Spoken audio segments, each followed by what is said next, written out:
Selamat pagi semuanya. Selamat pagi. Eh, Pagi. Saya dapat tugas untuk membawakan ayat dari firman Tuhan Yohanes 16 ayat 16 sampai 33. Judulnya di Alkitab ditulis duka cita yang mendahului kemenangan. Atau bisa kita juga rubah menjadi kesedihan yang berubah menjadi sukacita. Oke. Ya. Nah, di dalam kehidupan kita ini, kita seringkali tidak mengerti mengapa kita kadang-kadang Tuhan tidak menjawab doa kita, dan kita banyak persoalan di dalam kehidupan kita, dan kenapa Tuhan membiarkan semua ini terjadi. Dan ini yang juga dialami oleh murid-murid Tuhan. Di dalam ayat ini sebetulnya adalah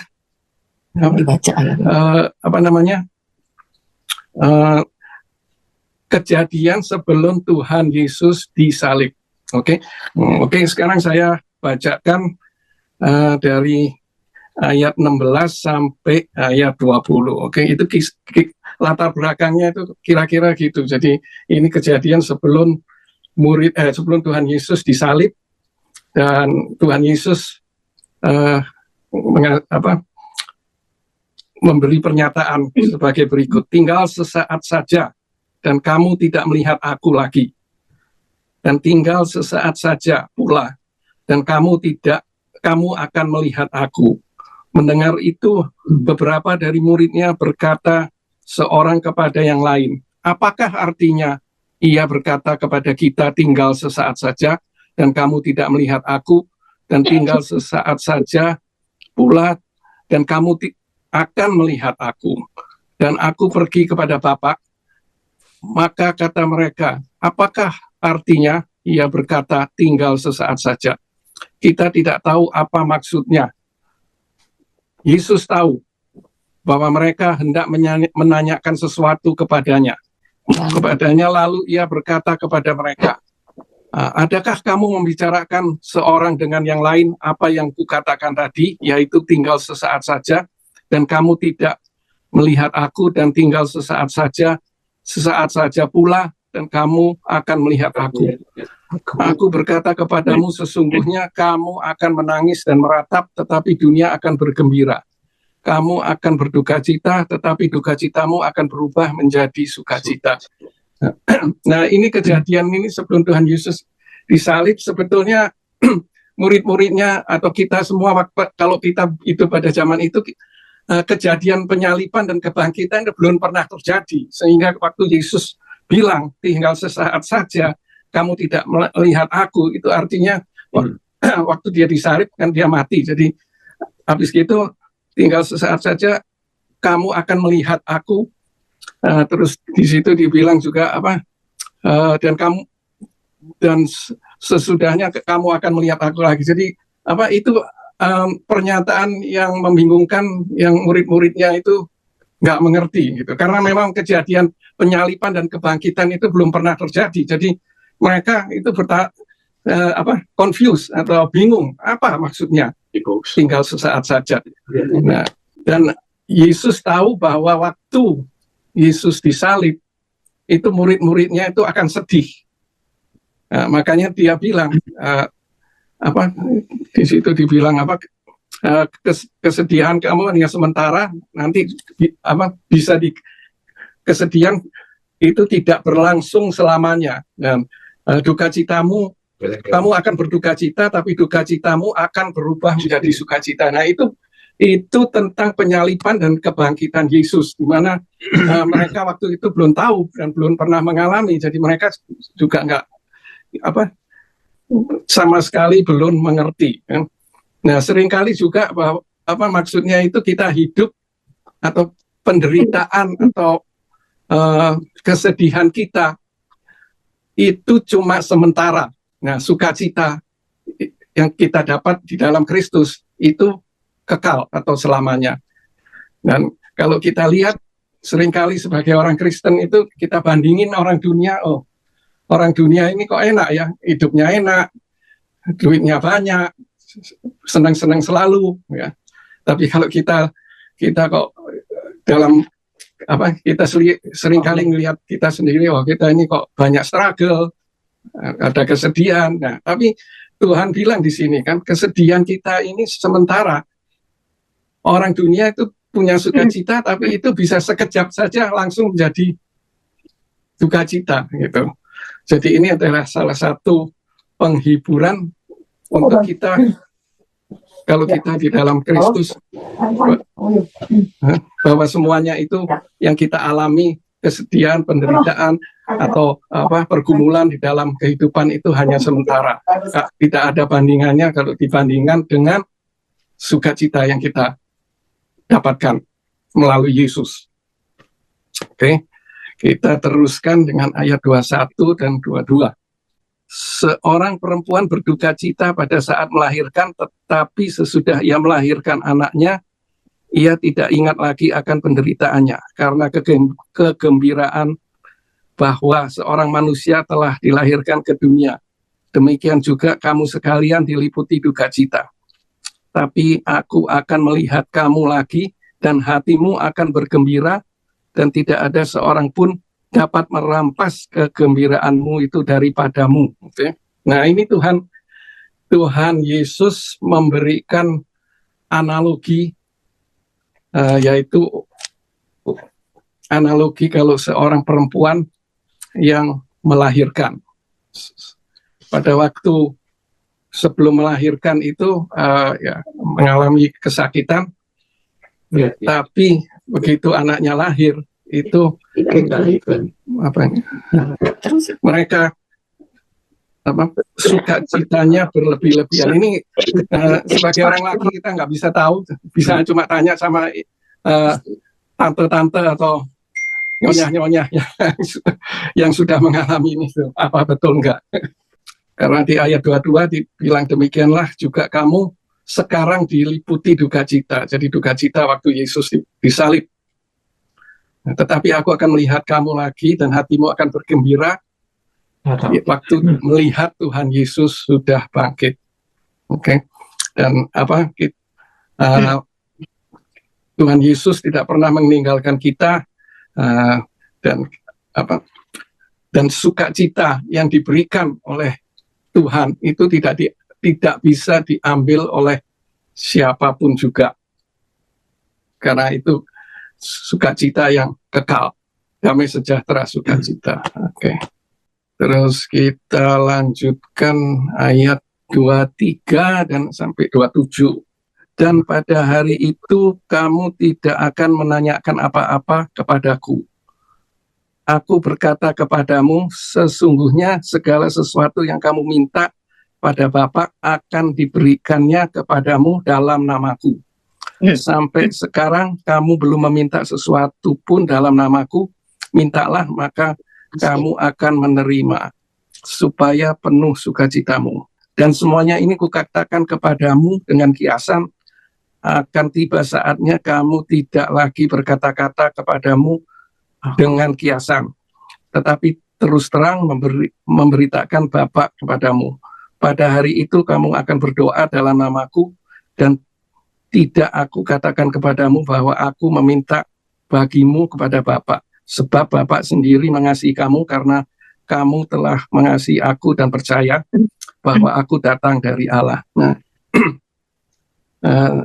kita tahu ini yang tadi sudah dikatakan bahwa ini sebelum Tuhan Yesus bangkit, sebelum Yesus disalib dan bangkit. Jadi di sini Roh Kudus belum turun karena belum ada Pentakosta, dan Yesus masih ada di dunia ini. Jadi murid-muridnya itu ada orang-orang itu kalau berdoa langsung kepada Bapa. Karena Tuhan Yesus masih di dunia kan, dan belum ada Roh Kudus. Makanya Tuhan Yesus di sini bilang nanti kalau dia udah bangkit, maka Tuhan Yesus itu akan menjadi pengantara. Makanya dia bilang, diajarin untuk doa di dalam nama Yesus, karena Yesus nanti akan menjadi perantara antara kita dan Bapa. Dan pada waktu itu Tuhan Yesus sudah di surga, dan kita punya Roh Kudus yang bisa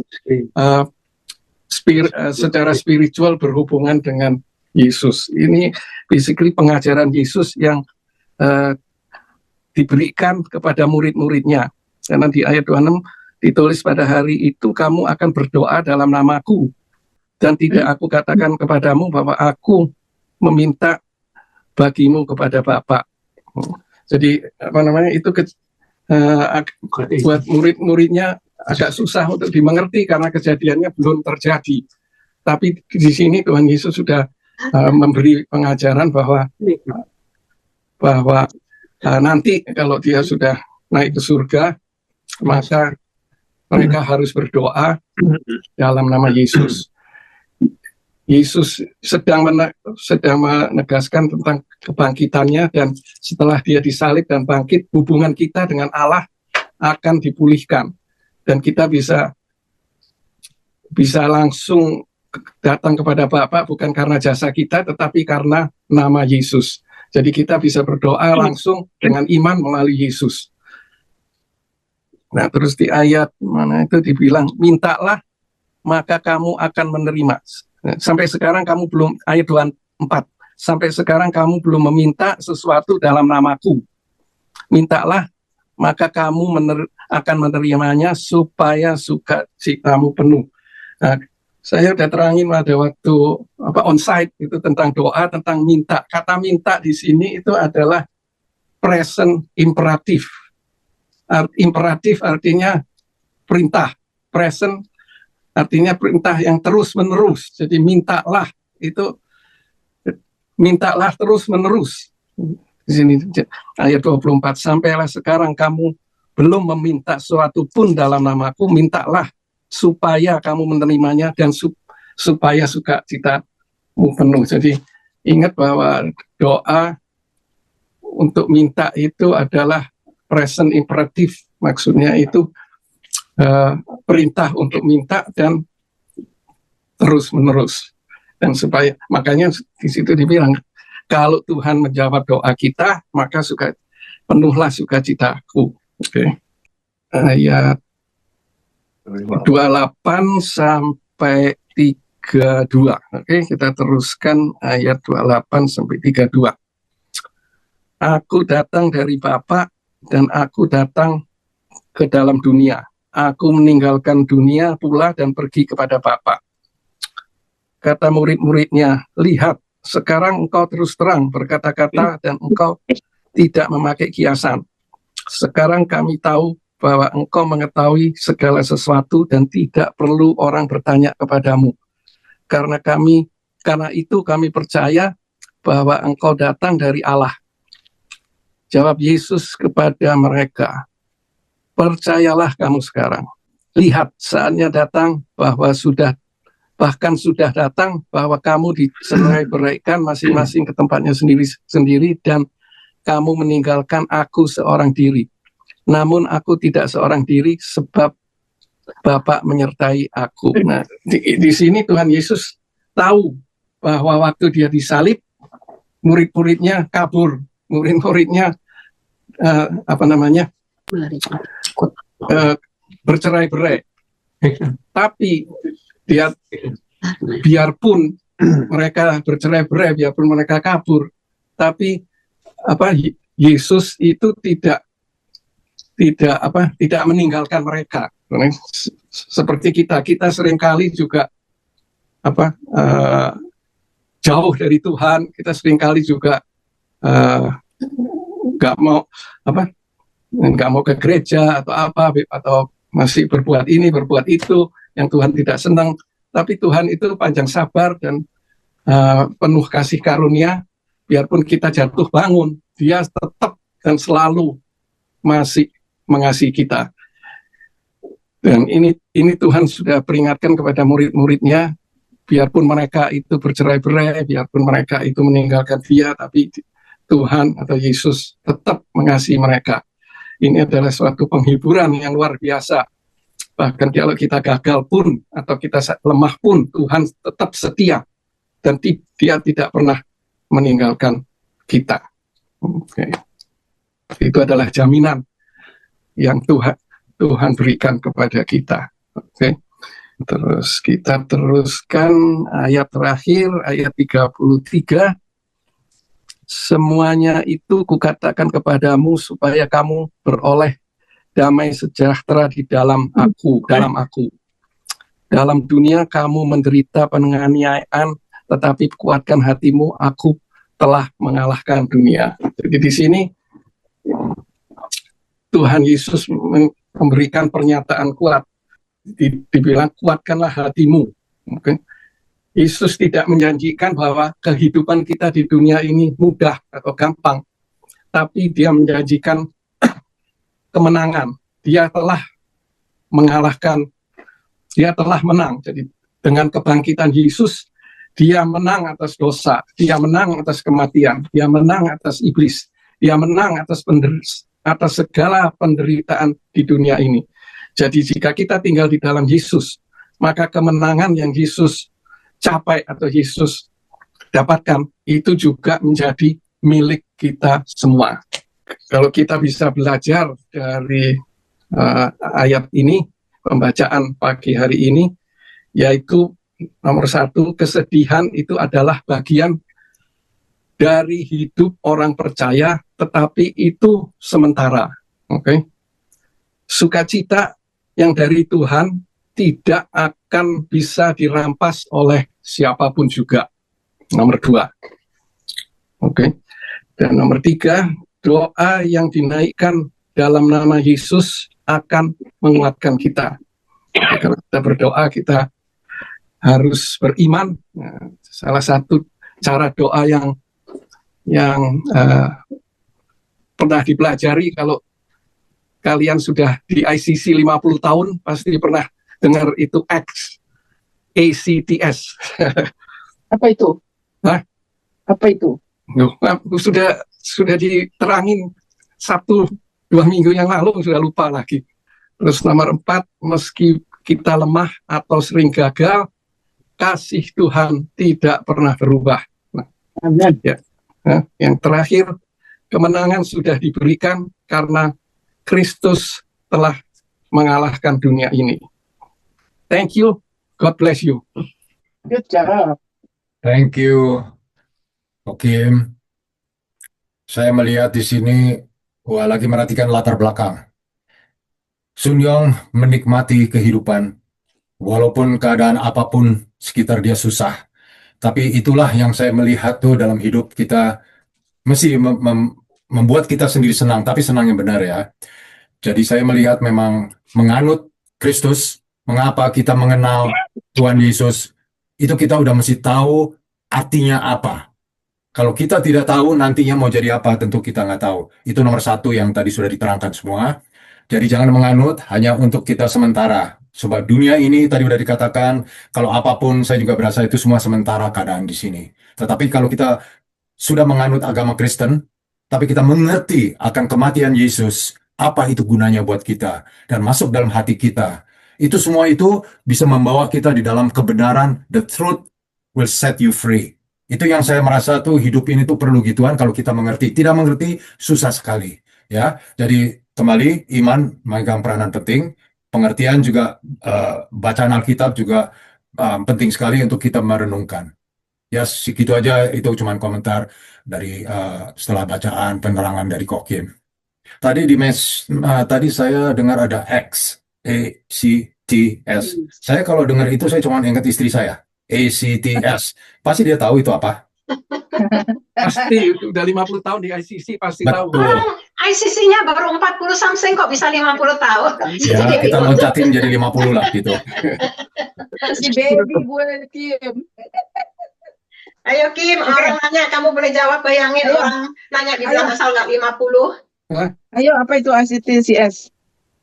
Next. Kan apa namanya? Adoration. Oh, Ya, kan itu di Kisah Rasul-Rasul. Kapan tuh, di mana lagi? Kisah Rasul-Rasul 4 yang waktu saya share itu, apa namanya? Ayat 24. Ya, itu waktu jemaat mendengar tentang persoalan dengan rasul-rasul itu mendapat persecution dari agama, dari orang-orang Yahudi, dari pemuka-pemuka agama, dan di situ dia bilang, ya Tuhan, Engkaulah yang menjadikan langit dan bumi dan segala isinya. Nah, kalau kita mulai doa itu dengan semua mengutarakan kesulitan kita, itu kita jadinya tambah loyo biasanya. Nah, kalau kita adore Tuhan, oh Tuhan, Engkau yang berkuasa, Engkau yang pencipta langit dan bumi, maha kuasa. Nah, itu membuat iman kita itu bangkit, iman kita positif, iman kita itu dibangkitkan. Nah, itu jadi sebaiknya sebelum memulai doa itu ya adore Tuhan supaya iman kita ini bangkit gitu. Terus nomor 2 apa? C, confession. Confession itu kita minta ampun kalau kita mungkin di dalam menghadapi persoalan ini kita bawa karep sendiri, atau kita tanya teman-teman dulu instead of doa sama Tuhan, kita minta ampun, atau kita confess pokoknya aku ngaku bahwa kita salah atau apa gitu, basically itu. Terus apalagi Thanksgiving, ya.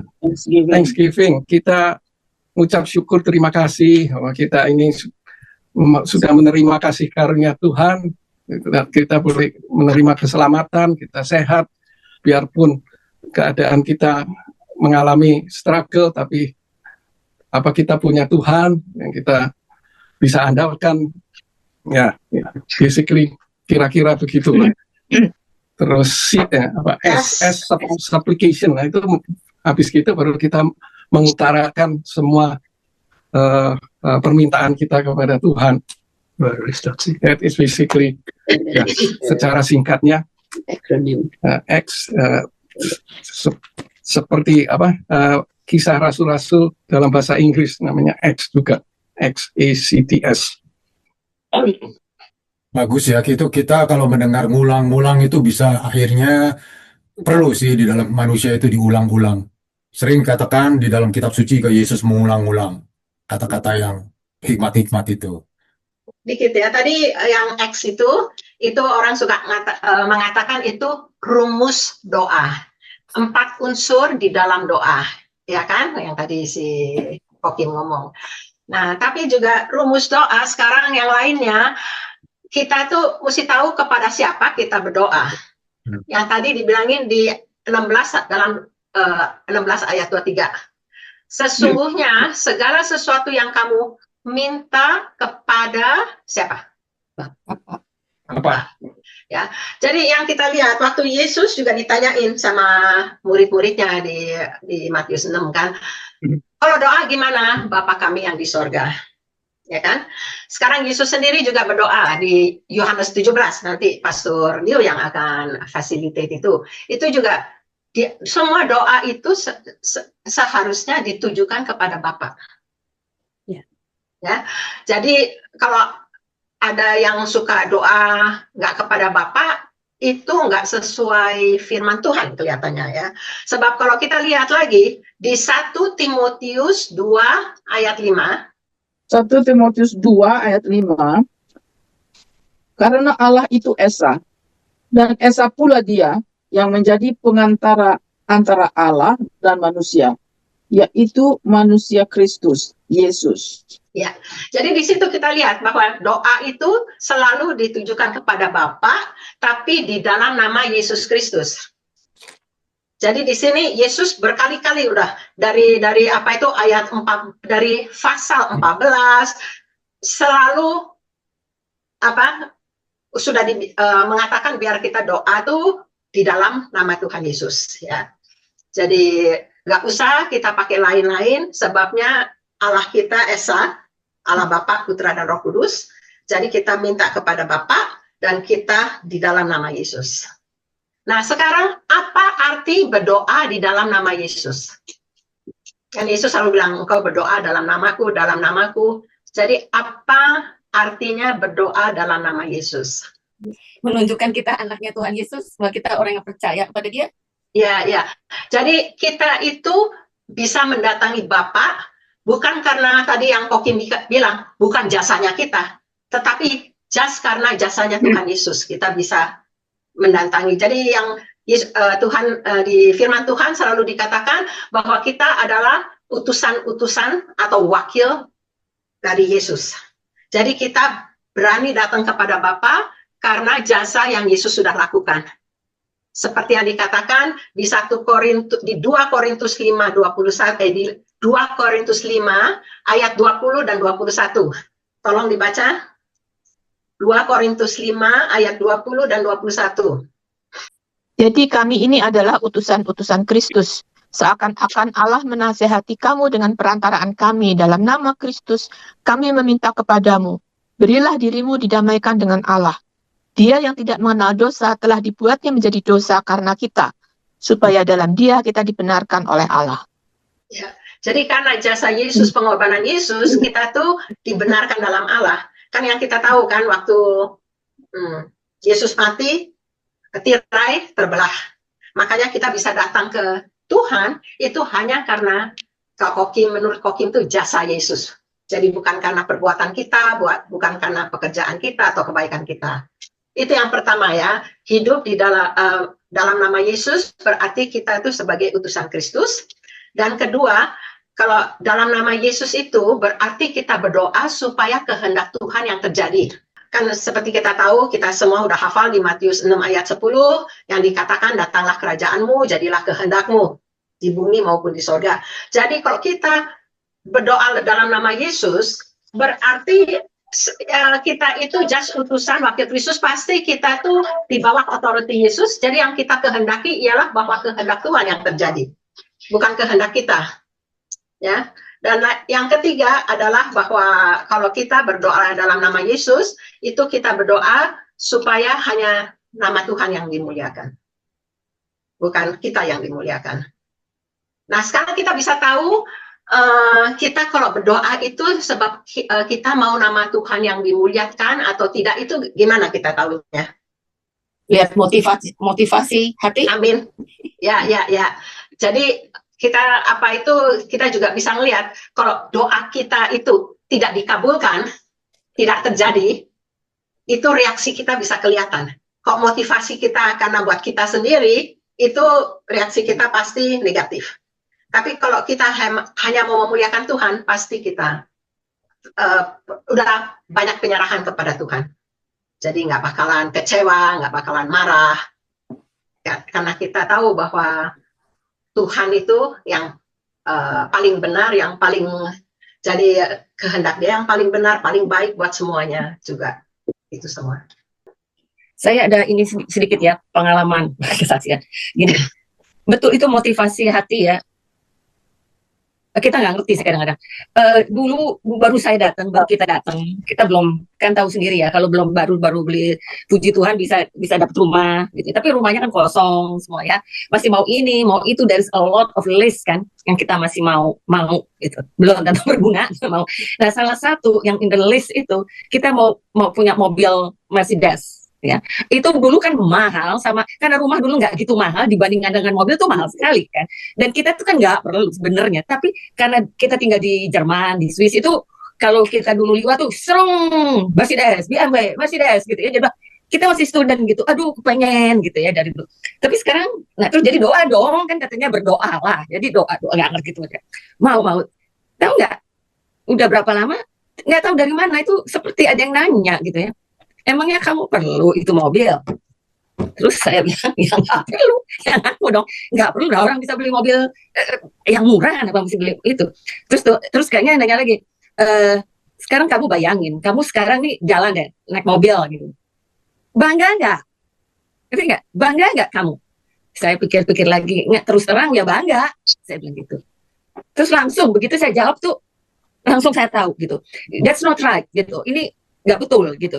Jadi ya udah sejak itu dan Tuhan tuh kayaknya nggak jawab. Udah gitu, udah diam aja, nggak ada reaksi nggak. Jadi saya ngerti sendiri gitu. Oh ya, that's not bukan hal yang betul gitu ya. Jadi ya udah tahunan umur 60 ya, by some reason, by the grace of God kita bisa beli gitu ya. Jadi ada itu di garasi. Udah sayangnya bukan main, ini suami lebih sayang mobil kali dan sama istri. Tunggu gitu. Enggak lah ya. Si bahayanya punya mobil bagus. Saya sendiri nggak berani loh sampai sekarang nyetir itu karena nggak ngerti yang elektronik. Nah sekarang saya tuh ngerti barunya kan. Sekarang kalau saya lihat itu bukannya bangga, maksudnya itu bukannya bangga lagi, tapi mengucap syukur gitu, tau nggak? Bahwa that's not me yang bisa beli itu. That's is Tuhan yang memberkati saya, Tuhan yang membuat bisa punya kita gitu. That's a different point of view gitu. Jadi itu buat saya tuh jadi belajar gitu, ngerti bahwa He knows when the time is the perfect time yang terbaik buat kita gitu. Dia nggak lupain permintaan saya, tapi dia tunggu waktunya yang tepat. Sebab mungkin itu akan menjadi problem buat saya waktu itu. Bayangin kalau rusak itu mobil berapa harganya kan? Semua itu kita nggak bisa afford gitu. Tapi jadi Tuhan lihat waktunya. Dan sekarang kalau saya melihat itu betul-betul saya setiap kali itu bersyukur ya bahwa itu semua karena Tuhan yang memberkati kita gitu. Itu aja. Jadi kalau doa kita belum dijawab, kita harus bersyukur karena Tuhan tahu kapan waktunya. Itu aja. Mungkin waktu itu kalau Tuhan jawab waktu dia minta pertama kali, mungkin bahaya, bisa menjadi berhala kan itu mobil. Iya. Tapi sekarang it's more pengucapan syukur kepada Tuhan. Ya, itu juga penting sekali. Memang saya juga cerita Juhyang itu ada kesamaan, tapi ada lain dikit. Sebab saya juga dari Jerman. Saya melihat brung, tapi saya tambahin satu, Porsche. Tapi sekarang saya belum segitu tinggi. saya belum dikasih Porsche, tapi saya nggak pernah minta. Dulu, sekarang soal kesombongan itu apa enggak? Dulu memang saya dari muda, soal kesombongan itu nggak kelihatan, tetapi dalam hati. Ya, tapi ada orang itu kesombongan itu yang ditunjukkan malah keluar gitu. Kalau saya tuh, iya nggak ada yang begitu-gitu, tapi kepengen saya tuh juga mempunyai itu mobil. Lalu cara saya dulu kan saya mendengar khotbah banyak, kamu mesti berdoa, kamu mesti catat. Pada suatu ini berapa tahun, tanggalan di belakangnya saya tulis, next year I wanna buy this. Ada yang kejadian, ada yang enggak. Jadi waktu saya situ belajar saya, imanilah itu semua gitu. Tapi jangan dipaksa semua itu. Saya mengerti waktu saya berbuat itu, Tuhan itu bukan kehendak kamu, kehendak engkau lah yang terjadi. Tapi saya belum bisa ngomong, belum bisa mengerti. Tapi sampai sekarang saya sudah ngerti itu semua gitu. Tanpa catat juga bisa. Tapi apapun yang sudah berbuat ya di dalam penghidupan itu, menurut saya semua serahkan kepada Tuhan. Saya waktu nulis, juga bilang, itu kok apa-apa nulis. Ya saya cuma mau nulis saja. Saya pikirannya mau ini 3 biji gitu. Tapi asal hati itu jangan diterus-teruskan, gue mesti dapat. Ya, itu kemauan gue. Itu yang terlalu jelek kepada manusia untuk semuanya. Ya, tapi akhirnya memang sekarang saya banyak bilang, saya sampai di Kanada aja, saya bisa hidup di sini. Ya, saya mulai kerja itu dari bawah, saya di komputer bidangnya, dari bawah sampai saya ke atas, ya bukan jadi bos, tapi saya nggak mau jadi bos, memang saya kurang bisa jadi bos. Jadi akhirnya saya bilang, Tuhan, kok heran ya semuanya terjadi semuanya. Saya punya perasaan, kalau kita serahkan semua kepada Tuhan, saya dulu udah lahir baru, tapi belum lahir baru, saya terima Tuhannya itu di Gunung Sari 4, di situ. Jadi akhirnya tuh, saya pergi keluar sendiri ke Belgium, sampai ke Holland, ke Germany, ya itu semua 2 tahun totalnya. Sampai di sini sekolah gitu, malah itu belum sampai saya imigran, tapi akhirnya saya imigran didapat dari dalam juga. Dan itu membuat saya tuh Tuhan tuh atur semuanya. Sampai saat ini saya bisa hidup begini, punya cucu 2. Dan itu rasanya tuh wow, kita banyak ngomongin soal itu. Tapi untuk bersyukur loh. Saya bilang Tuhan itu baik ya, Tuhan ini mengatur semuanya kalau kita mengerti dalam penghidupan. Itu semua itu terjadi dalam penghidupan. Ya, saya juga terima kasihlah untuk kita semua. Kita di sini semua, saya melihat semuanya sudah mature di dalam pengertian gimana ini semua kehendak Tuhan, percaya pada Tuhan, imani ini semua. Maka itu hidup ini tanpa Dia itu susah sekali. Sebenarnya dalam arti bukan soal dapetin barang ya, tetapi juga hal lain juga. Kedamaian sejahteraan Itu yang ayat terakhir, yang Okim itu yang bilang ayat 33. Nanti damai sejahtera, ya pokoknya jadi damai sejahtera itu menjadi penuh. Amin, gitu ya. Iya, tadi ngomong ini, tapi sekarang saya cuma mau supaya kita tuh waspada. Kan yang terakhir tadi, semuanya aku katakan kepadamu supaya kamu beroleh damai sejahtera dalam aku. Dalam dunia kamu menderita penganiayaan, tapi kuatkanlah hatimu, aku telah mengalahkan dunia. Jadi kalau kita hidup di dalam Tuhan, Tuhan mengalahkan, kita juga mengalahkan. Ya kan? Makanya saya lebih senang mengatakan bahwa saya hidup di dalam Tuhan daripada Tuhan hidup di dalam saya. Ya, right. Ngerti kan saudara? Ya. Jadi kayak ini juga nanti kita bakal bicarakan kayak Roh Kudus. Waktu Tuhan bangkit, Tuhan menghembuskan Roh Kudus ke dalam setiap murid. Jadi tiap murid punya Roh Kudus, tapi itu belum apa ya, sempurna lah.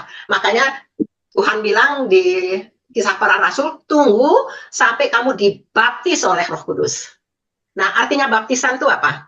Disil. Artinya baptisan dari kata original itu kan diselam. Nah, kalau diselam itu bukannya kayak Roh Kudus ada dalam kita, tapi kita ada di dalam Roh Kudus. Kan diselam itu kita di dalam air. Ya. Ya kan? Jadi ini yang tadi yang 16:33 yang saya bilang di Roma 8:37, 38, 39. Tolong baca. Sebetulnya saya tahu saudara banyak yang pasti sudah tahu dan sudah hafal.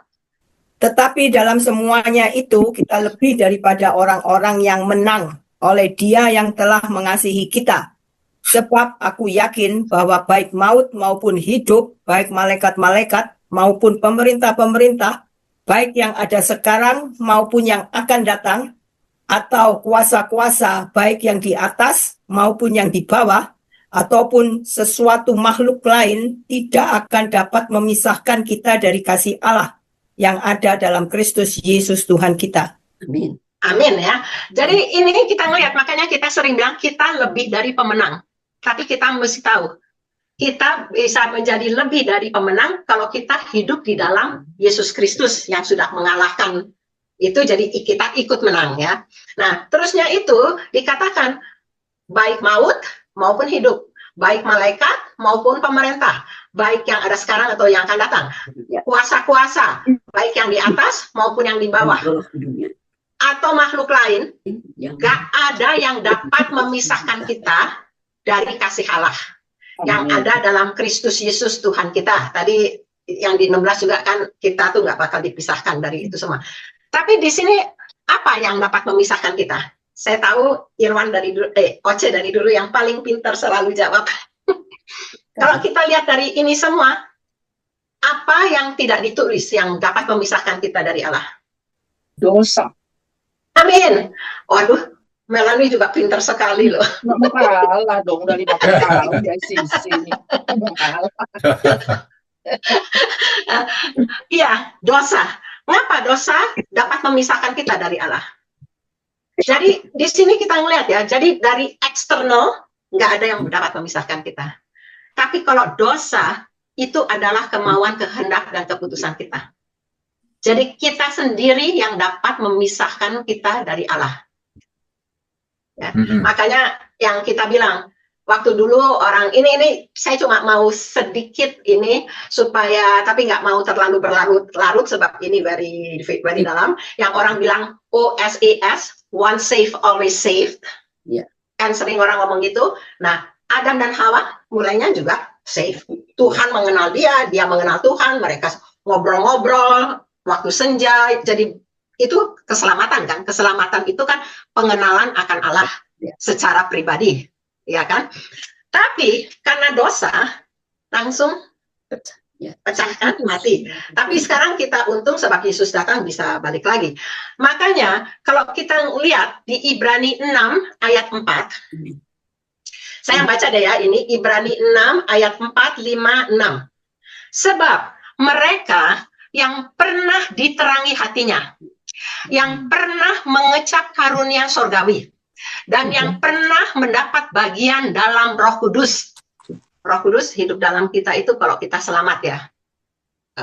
Dan yang mengecap firman yang baik dari Allah dan karunia-karunia dunia yang akan datang, namun yang murtad lagi jadi berdosa tidak mungkin dibaharui sekali lagi sedemikian hingga mereka bertobat, sebab mereka menyalibkan lagi anak Allah bagi diri mereka dan menghinanya di muka umum. Nah, saya mau ngomong ini bahwa makanya di dalam firman Tuhan itu sering ngomong hati-hati, berjaga-jaga, waspada. Jadi jangan sampai kita kena tipu daya iblis. Jadi saya melihat orang yang kalau ngomong, oh once saved, always saved. Jadi akhirnya mereka itu kayaknya nggak waspada lagi. Jadi kayak nggak usah takut. Pokoknya sekali kamu selamat, kamu pasti selamat terus-terusan. Kita mau jungkir balik, kita mau berbuat dosa, kita mau apa. Tapi perbuatan dosa itu memisahkan kita dari Tuhan. Ya, di sini kan dibilang lagi. Makanya tadi saya bilang, kalau kita baca Roma 8, yang tadi, eksternal tidak dapat memisahkan kita dari Tuhan. Tapi kita sendiri dapat menolak Tuhan. Ya. Amin. Cuma, oke, I hope saya nggak bikin tambah pusing. Ingat, Ibrani berapa ya, Inga? Ibrani 6, Thank you. ayat 456. Oke, thanks. Hati itu curang. Kalau saya dengerin semua itu tadi omongan, hati itu curang. Kalau kita ngomong kan ada selalu suara belakang, suara dalam, apa yang kamu katakan. Itu motivasi apa? Itu kita sudah saat ini udah mesti sadar, mesti tahu. Itu sering, itu gampang ngeceknya, kayak udah sekarang nggak begitu. Jadi kalau sudah tahu, kita tuh bakalan nggak berbuat dan kita nggak ngomong banyak lah gitu. Hati itu mesti kita sensitif. Ya, saya tambahin satu lagi ya. Tadi saya bilang terakhir, sorry. Tadi yang saya bilang bahwa kita tuh selalu mesti waspada. Makanya kita tuh punya Roh Kudus itu nggak juga oh itu pendeta palsu, itu nabi palsu, nggak buat luar, tapi buat kita sendiri juga. Yeah. Jadi dia mengingatkan kita, menginsyafat kita. Kalau kita mulai mau nyeleweng, Roh Kudus tuh pasti ngasih tahu kita. Dan makanya tadi yang Steve bilang bahwa hati itu licik, itu di Yeremia 17 yang dikatakan hati kita emang licik. Kadang-kadang kita bisa ditipu oleh hati kita sendiri. Jadi kita punya motivasi lain, tapi kita bisa punya banyak alasan. Enggak kok, maksud saya gitu. Tapi ini di 2 Korintus 13 ayat 5. 2 Korintus 13 ayat 5 dikatakan, ujilah dirimu sendiri, apakah kamu tetap tegak di dalam iman. Selidikilah dirimu, apakah kamu tidak yakin akan dirimu bahwa Kristus Yesus ada di dalam diri kamu. Sebab jika tidak demikian, kamu tidak tahan uji. Ya. Jadi biarlah kita yang tadi dibilang selalu dikatakan berhati-hati, waspada, segala macam itu, biar kita selalu ingat, Roh Kudus, Tuhan Yesus, ada nggak di dalam kita untuk jadi kita nggak berbuat yang nyeleweng-nyeleweng. Nyapa kok, Beng? Lu belum. Pastor Liu dong sekarang. Ayo dong tambahin Pastor Liu. Cukup. Makin berat nantinya. Orang kok nggak dengar suara Pastor Liu mungkin rasanya kurang lengkap, Pastor Liu. Dengar suara Tuhan, jangan dengar suara saya. Betul. Kan tadi kan Ci Inga udah katakan dengar suara Tuhan ya. Gitu loh. So tadi kesaksiannya Ci Syuhyang, dengar suara Tuhan bagus itu, saya suka. Ci Syuhyang, terima kasih. Kita more sensitif ya dengan suara Tuhan. Tadi kita doa mau apa keinginan hati kita atau enggak hati kita ya, kita dengar suara Tuhan. Tuhan pasti jawab kok, teman kita tanya aja. Mau paksa diri kita, seperti Kostif bilang yang paksa diri kita beli atau enggak beli. Ya itu aja. Cuma suka bilang, bukan, aku tidak memberikan kepada kamu karena bukan itu yang kau perlu. Betul kan? Jadi mengenai mobil yang mewah apa enggak mewah, loh, kalau yang rodanya 4 bisa jalan dari A ke B, it's okay. Itu kan kita mulai dari simplicity ya, dari sesuatu yang sederhana. Kalau memang kita perlu, Tuhan akan kasih. Kalau enggak ya, that means it's your own motivation. I learned that a lot. Tuhan itu enggak kompleks kok. Tuhan is simple. Tapi Tina, yang saya belajar ini ya, Itu betul, yang kamu bilang betul sekali. Tapi yang saya lihat lagi dengan umur ini kan sudah kepala 7 ya, banyak asam garam. Jadi yang saya lihat itu Tuhan itu baiknya tuh luar biasa. Syukur kita. Kadang-kadang ya, saya minta tuh bukan karena perlu. Kadang-kadang suka tanya, emang kamu perlu? Saya suka bilang, ya enggak sih. Cuma kalau saya punya ya saya lebih senang. Dikasih loh, it's amazing gitu. Saya bingung gitu ya. Saya ini contoh yang ini kebetulan dia ada kadang-kadang suka ada satu contoh gitu yang saya ingat. Yang saya ingat tuh dulu sekali waktu dari Jerman itu saya bawa plate ya buat kue. Itu ada kakinya dari kristal. Kan dulu kan bulan kerja banyak. Jadi aduh disayang-sayang nih plate keluar cuma setahun sekali. Padahal setahun sekali. Kalau anak birthday 2 atau masih dulu akhirnya nama John masih kecil jadinya. Disayang-sayang kan mana orang baru datang ke Kanada susah payah gitu beli kristal kan nggak. That's nggak mungkin kan. Nah, jadi kalau birthday keluarin, dimasukin lagi, ditaruh di basement karena belum punya lemari. Nah, waktu satu kali saya mau masukin, pluk jatuh kena ubinnya basement itu pecah langsung. Aduh, sedih juga saya bilang. Ya udah gimana ya. Nah, saya orangnya kan dulu itu kan nggak perlu. Jadi saya suka ini loh, apa kalau uang belanja lebih-lebih saya umpetin gitu ya. Umpetin gitu supaya nanti saya pikir saya mau beli. Terus satu hari wah ini kira-kira cukup lah. Terus akhirnya saya sembahyang Tuhan mau nih gitu. Gitu pertanyaan emangnya perlu? Enggak, saya bilang. Cuma saya bilang kalau saya punya ya saya senang gitu. Udah terus saya pergi kemana ke toko kristal bagus gitu. Tapi mungkin kan saya kalau dandan sembarangan nggak diladenin loh. Dia bilang beli aja di mall. Wow. Gue mau beli itu yang bagus itu uangnya cukup nih di kantong udah dikumpulin saya udah ngincer saya orangnya kan dulu ngincer gitu nggak diladenin kamu mau beli di Walmart jadi nggak di ngambek juga saya udahlah saya bilang udah nggak mau ke situ terus ya itu terus tapi saya mau sebenarnya terus kayaknya Tuhan bilang lah emangnya perlu enggak saya bilang kalau bisa ya saya senang persis. Saya birthday, ada satu tante-tante yang ngasih jauh lebih bagus itu kristal daripada yang ada di toko. Sampai saya, di situ tuh ingat gitu semua apa yang saya punya converse. Ingat, aduh, sampai gimana ya, betul-betul saya berterima kasih pada. Dan situ saya belajar lagi. Kalau Tuhan tuh mau anak-anaknya tuh senang gitu, tahu. Jadi saya lihatnya tuh di situ lah belajarnya. Jadi dan banyak hal itu sampai ya kalau nggak dikasih ya saya juga nggak marah kan saya bilang kalau dikasih dan saya lihat Tuhan tuh mau selalu menyenangkan anak-anaknya gitu itu aja yang saya ingat itu peristiwa kristal itu karena saya sampai amazed jauh lebih bagus daripada itu toko dan uang masih ada di kantong for free bayangin ada orang yang kasih ya itu aja ingat kita boleh minta, kan tadi kata minta lah, tapi satu pihak juga ingat doa Bapa kami, jadilah kehendak-Mu di bumi seperti di surga. Dan juga pada waktu Tuhan Yesus di Lukas 22, waktu dia sebelum disalib dikatakan, ya Bapa jika Engkau mau, ambillah cawan ini dariku, tapi janganlah keinginanku yang terjadi, melainkan keinginan-Mu. Ya itu aja. Kita minta sama Tuhan.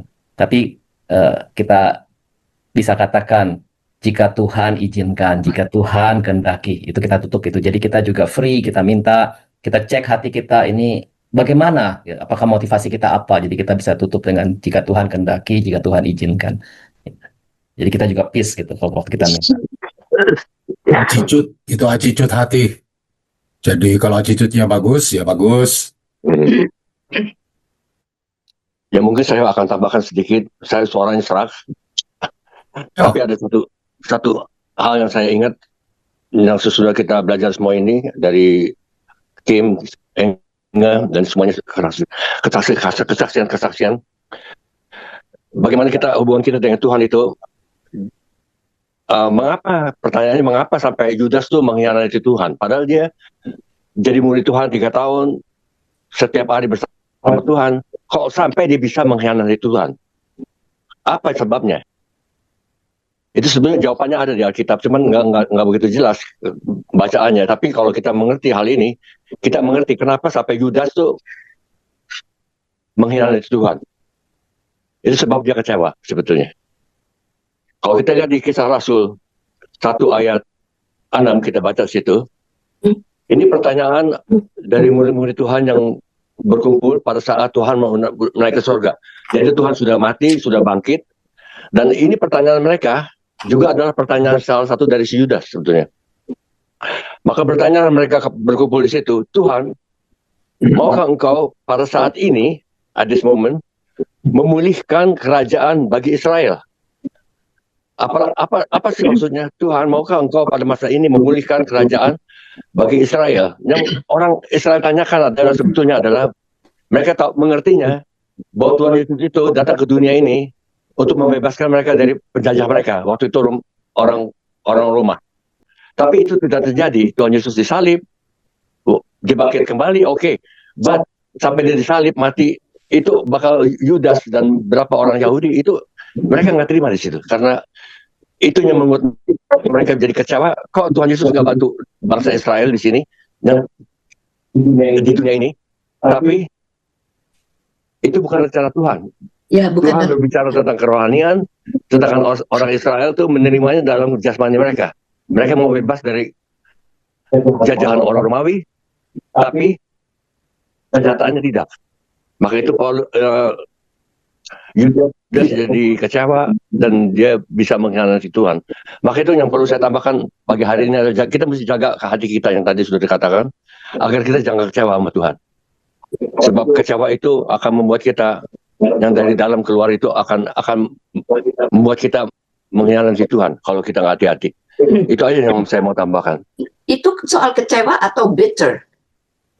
Ya, bitter, kecewa, the same thing. It's the same thing. Bahasa Inggrisnya bitter. Yeah. No, it's different. Kecewa is disappointed. It's disappointment, but I think it's disappointed. Tapi kalau bitter itu kelihatannya udah benci. Tapi makanya yang Sun Yong mau bilang itu, kan kita suka pikir kalau bitter, marah, dendam, itu nggak benar. Kalau kecewa, aduh kita kecewa. Tapi kecewa itu bahaya sekali. Sebab makanya kalau yang di minggu lalu sudah kita bicarakan, Tuhan bilang, janganlah engkau kecewa dan menolak aku. Dan lagi yang waktu itu juga kita ngomong, jadi siapa itu? Yohanes Pembaptis. Dia itu kan benar-benar nabi, benar. Malahan lihat Yesus saja langsung bilang ke semua orang, dialah anak domba Allah. Yesus mau dibaptis nggak pantas, sebab dia tahu persis siapa Yesus siapa. Tapi waktu dia di penjara, dia kelihatannya mulai kecewa. Kayak dia berbuat gitu banyak kok masuk penjara. Sehingga waktu Yesus ada di daerah situ, dia kirim muridnya kepada Yesus buat tanya, apakah engkau Mesias yang bakal datang atau bukan. Jadi yang sebelumnya udah yakin, udah semua tahu, langsung jadi bimbang. Makanya lantas Yesus waktu udah jawab semua, Yesaya bilang apa, Yesus bilang, dan janganlah engkau menjadi kecewa dan menolak aku. Jadi ini yang tadi Sun Yong lagi katakan tuh benar-benar kecewa kelihatannya di mata kita, oh kita kecewa, tapi kecewa itu bisa masuk jurang yang dalam sekali dan berakhir dengan menolak Tuhan Yesus. Saya melihatnya sih Yudas itu memang in the beginning mungkin dia nggak mengenal unsur-unsur Kristus ya.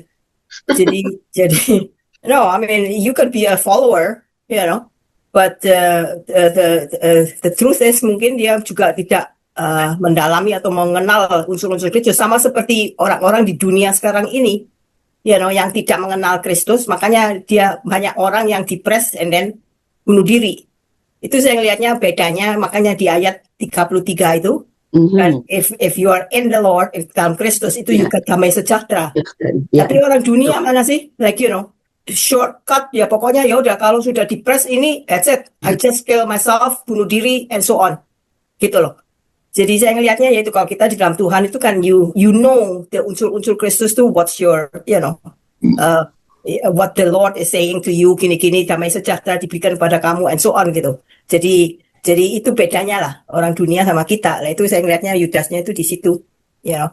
Maybe in the beginning he didn't know what, you know, he's a follower, but I don't know whether he knows what to follow him itu apa.